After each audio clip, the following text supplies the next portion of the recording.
टिपू सुलतानला शिवरायांच्या समकक्ष पाहायला हवं असं वक्तव्य काँग्रेसचे प्रदेशाध्यक्ष हर्षवर्धन सपकाळांनी केलंय। काँग्रेस प्रदेशाध्यक्ष हर्षवर्धन सपकाळांच्या अडचणीत त्यामुळे वाढ झाली आहे। हर्षवर्धन सपकाळ यांच्या विरोधात पुण्यामध्ये गुन्हा दाखल करण्यात आलेला आहे।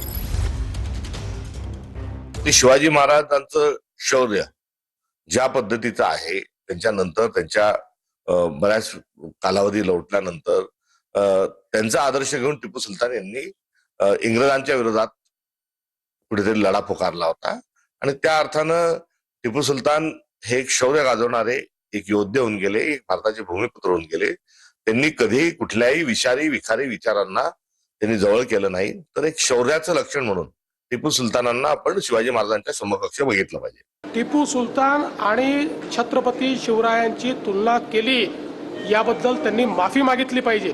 काँग्रेस पक्षामध्ये काही जरी थोडी जरी नैतिकता राहिली असेल तर काँग्रेस पक्षाने देखील याचा कॉग्निझन्स घेतला पाहिजे आणि त्यांचे जे मित्र पक्ष आहेत त्यांनी देखील त्यांची भूमिका याच्यावर काय आहे हे सांगितलं पाहिजे। पाकिस्तान टिपू सुलतानला नायक मानतं, हिरो आहे। मग टिपू सुलतानला नायक मानणाऱ्या पाकिस्तान बरोबर क्रिकेट भारत खेळत असेल तर देवेंद्र फडणवीस आणि त्यांच्या भाजपने त्याचा धिक्काराने निषेध केला पाहिजे ना।